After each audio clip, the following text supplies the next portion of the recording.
Nah, bagaimana caranya mengalahkan pikiran negatif? Ada beberapa tips ya yang praktis yang diberikan firman Tuhan hari ini kepada kita. Yang pertama adalah untuk mengalahkan pikiran negatif itu, saudaraku, bersukacitalah di dalam Tuhan. Marlas girohamahamu di bagasa debata. Sahalinai udok marlas girohama. Ya, bersukacitalah senantiasa di dalam Tuhan. Nah, ini yang pertama, ayat 4 dan 5 dikatakan yang kita baca tadi. Nah, kita sering mendengar frase yang berkata, the joy of the Lord is our strength. Sukacita Tuhan adalah kekuatanku. Sukacita bisa menjadi pengharapan, bisa menjadi kehidupan, bisa menjadi kekuatan. Sukacita yang daripada Tuhan. Apa sih sukacita daripada Tuhan ini? Seperti apa gambarannya? Ya, kita kan sering bingung. Seperti apa sebuah sukacita di dalam Tuhan? Nah, sukacita di dalam Tuhan, saudaraku, adalah ketika kita memiliki masalah pergumulan, pikiran negatif itu datang, kita mampu mengalihkan pikiran kita. Makanya Paulus berkata di dalam Roma 12 ayat 1 dan 2. Apa di sana dikatakan? Karena itu, saudara-saudara, demi kemurahan Allah, aku menasihatkan kamu supaya kamu mempersembahkan tubuhmu sebagai persembahan yang hidup, yang kudus dan yang berkenan kepada Allah. Itulah ibadahmu yang sejati.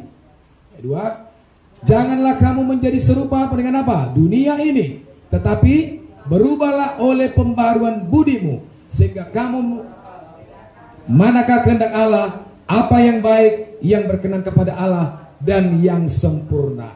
Jadi yang pertama, saudaraku, tadi bersukacita dalam Tuhan adalah mengubah pikiran kita, mengubah kacamata kita.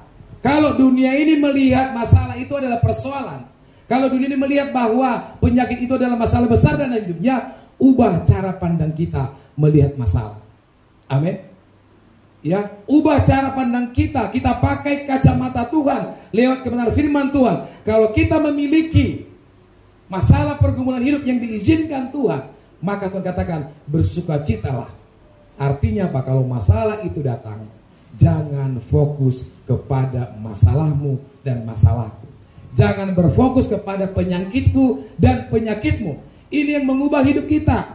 Itulah yang dikatakan firman Tuhan, bersukacita. Ya, secara logikanya mana ada orang bersukacita kalau sakit? Ada Bapak Ibu? Ada nggak orang bersukacita kalau dompetnya kanker, kantongnya kering? Ada nggak bersukacita?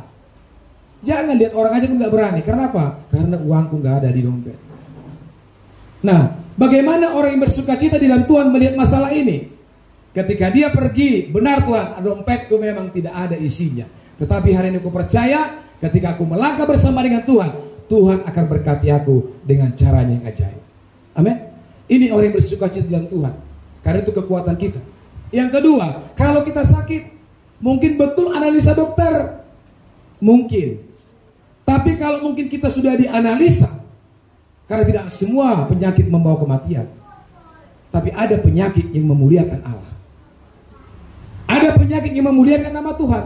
Jadi jangan takut. Ya, kemarin saya katakan kepada beberapa teman, dia punya masalah. Saya bilang, firman Allah berkata, hati yang gembira adalah obat yang manjur. Ya, hati yang gembira adalah obat. Seperti obat, hati yang senang, hati yang penuh dengan sukacita, itulah obat. Itulah kekuatan. Jadi begitu cara kita bersukacita melihat pergumulan masalah yang terjadi dalam hidup kita. Sehingga ya poinnya, negatif thinking, pikiran negatif tidak merusak kepala otak kita, tidak merusak iman kita. Amin. Perintah bersukacitalah senantiasa berarti kita didorong untuk mengaktifkan sukacita itu di dalam diri kita. Sukacita yang sejati bersumber dari Tuhan, bukan dari sekeliling atau situasi. Jadi jangan coba-coba cari sukacita dari orang lain. Hati-hati siapa temanmu, siapa sohibmu, ya, hati-hati dengan itu. Nonton khotbah dari Pak Suheri Gultom, ya, di BI Pelita Medan, dia bilang begini, kalau teman saya itu toksik, kalau teman saya itu merugikan saya, Kalau teman saya itu tidak membuat saya berhasil, tidak mengubah paradigma saya yang benar yang tidak benar menjadi benar, yang membuat saya nanti menjadi rusak, sorry, saya akan putus hubungan dengan mereka. Ya, kalau itu meracuni kita teman-teman, itu tinggalkan. Kalau itu membuat kita susah, membuat kita jauh daripada sukacita Tuhan, tinggalkan itu temanmu. Amin. Kalau itu menjerumuskan kau ke dalam dosa, dosa perjudian, kemabukan, perzinahan, tinggalkan. Kepada dosa gosip, tinggalkan. Kalau ibu-ibu pergi ke sebuah kumpulan arisan, duduk di situ, semua teman-teman yang gosip, tinggalin itu. Cari arisan yang benar dalam Tuhan, yang kalau udah ketemu, dia memuji Tuhan, dia bahas firman Tuhan, dia bahas iman Kristen, dia saling menguatkan, itu baru teman. Kalau itu toksik, kalau itu racun, tinggalin. Amin. Amin. Hati-hati dengan pertemanan, ya. Nah, itu berasal daripada Tuhan, sukacita kita, ya. Kemudian sukacita itu dapat menular, ya. Sukacita dapat menular dan berdampak bagi orang lain. Sukacita yang akan menggerakkan kita berbuat baik dan menginspirasi sesama. Saya lihat di sini ada kata-kata sukacita yang akan menggerakkan kita. Sukacita dapat menular dan berdampak. Ya, jadi sukacita itu bisa menular. Ya, hari ini kita tularkan sukacita kepada orang lain. Amin. Ya, kita harus tularkan. Jangan tularkan penyakit. Jangan tularkan dosa. Jangan tularkan masalah kepada temanmu, tapi tularkanlah sukacita yang daripada Tuhan supaya dia juga bersuka cita. Amin, saudara. Nah, yang kedua, bagaimana supaya pikiran negatif ini tidak terjadi kepada kita? Wah, ini saya yakin semua sudah lakukan ini. Berdoa kepada Tuhan. Ayat 6 dan 7 dikatakan, janganlah hendaknya kamu khawatir tentang apapun juga. Jangan khawatir, ya. Katakan kepada dirimu, hei, jangan khawatir. Semua. Hei, jangan khawatir. Ya, jangan khawatir, saudaraku, ya. Nyatakanlah dalam segala hal keinginanmu kepada Allah dalam doa dan permohonan dengan ucapan syukur. Damai sejahtera Allah yang melampaui segala akal akan pelihara hatiku, pikiranku di dalam Kristus Yesus. Jadi miliki damai sejahtera Allah. Nah, saudaraku, banyak orang berdoa seringkali karena sudah tidak memiliki damai lagi. Betul, ya? Banyak orang berdoa karena tidak mampu lagi. Ini salah, ini. Banyak orang berdoa tidak sanggup lagi. Seperti lagu Pamberis, aku tak sanggup lagi menerima derita. Gak sanggup, ya. Sering karaoke, ya. Ya. Sering orang berdoa karena tidak mampu lagi. Tadinya patentengan, merasa mampu di hadapan Tuhan. Ketika sudah selesai seluruhnya, baru datang kepada Tuhan. Amin. Sebelum sesudah segala sesuatunya habis. Saudaraku, sebenarnya doa ini adalah menjadi style kita. Doa itu harus menjadi gaya hidup. Amin. Sama-sama katakan gaya hidup. Ya, jangan sudah mentok baru butuh Tuhan. Jangan sudah nyawa di sini di leher baru datang kepada Tuhan, baru berdoa. Jangan semua sudah habis harta, habis anak-anak, tinggal sendiri baru berdoa kepada Tuhan. Jangan.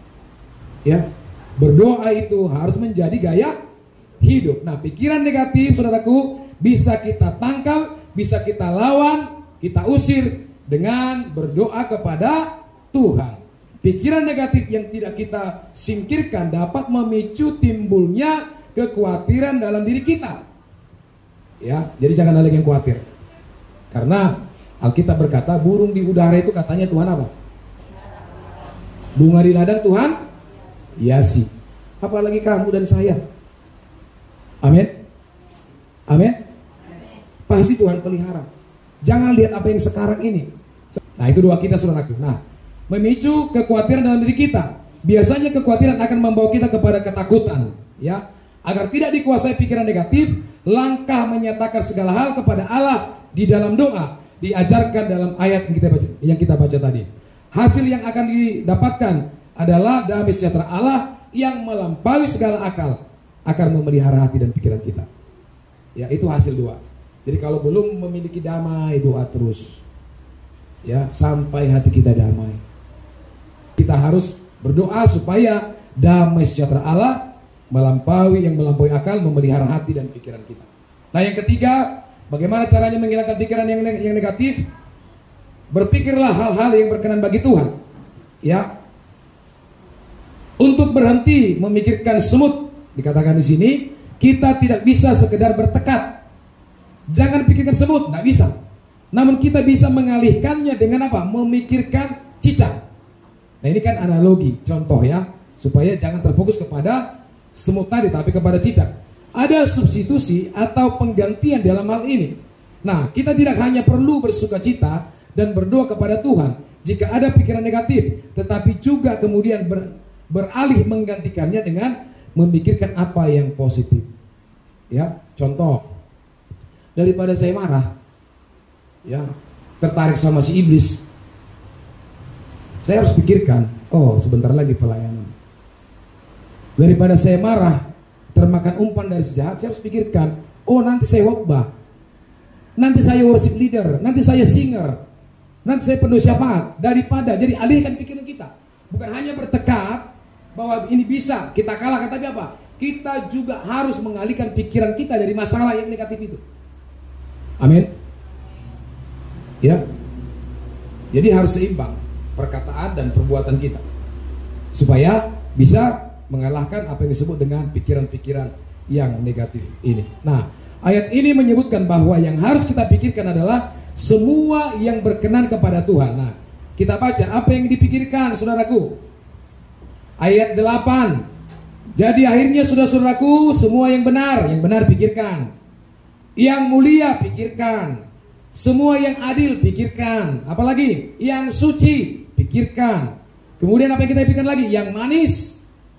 Jangan pikirkan yang pahit-pahit.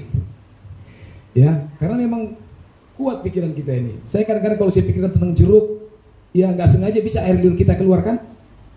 Ya, coba hari ini pikirkan tentang jeruk. Bisa aja. Kita pikirkan tentang makanan, bisa aja kita laporkan. Itu kuatnya pikiran itu, saudara ya. Semua yang manis, apalagi yang sedap didengar, semua yang disebut kebajikan dan patut dipuji. Jadi sering-seringlah muji-muji siapapun. Tapi ada juga orang yang tidak mau dipuji. Ya, ada kan? Ada kan orang yang tidak mau dipuji, betul ya? Ada teman saya yang tidak mau dipuji karena namanya si Pujianto. Dia nggak mau dipuji dia. Bapak nggak usah puji-puji saya. Kenapa? Nah, masih ada puji Bapak tadi. Oh iya ya. Ya. Kemudian apa? Semua yang disebut kebajikan patut dipuji, pikirkanlah semuanya itu. Ya. Dan apa yang telah kamu pelajari dan apa telah kamu terima, apa yang telah kamu dengar dan kamu lihat padaku, lakukanlah itu. Nah, ini memang luar biasa Rasul Paulus. Ya, yang kau lihat daripadaku. Ya. Yang kau dengar daripadaku, yang kau rasakan daripadaku. Paulus berani mengatakan ini. Tapi Paulus berani menyampaikan ini sebab memang dia adalah Rasul Tuhan yang luar biasa. Amin. Nah, tadi ada 3 hal yang kita lakukan. Bagaimana supaya kita bisa mengalahkan pikiran negatif kita. Iman kita itu yang pertama adalah bersukacita dalam Tuhan. Yang kedua berdoa kepada Tuhan. Yang ketiga apa? Berpikir hal-hal yang berkenan bagi Tuhan. Yang manis-manis pikirkan ya. Yang enak-enak pikirkan. Yang lemah lembut, yang senang-senang pikirin. Ya, yang lucu-lucu pikirin. Ya, supaya bisa tertawa. Amin, saudaraku. Nah, ini firman Tuhan bagi kita yang bisa saya sampaikan. Kita bangkit berdiri.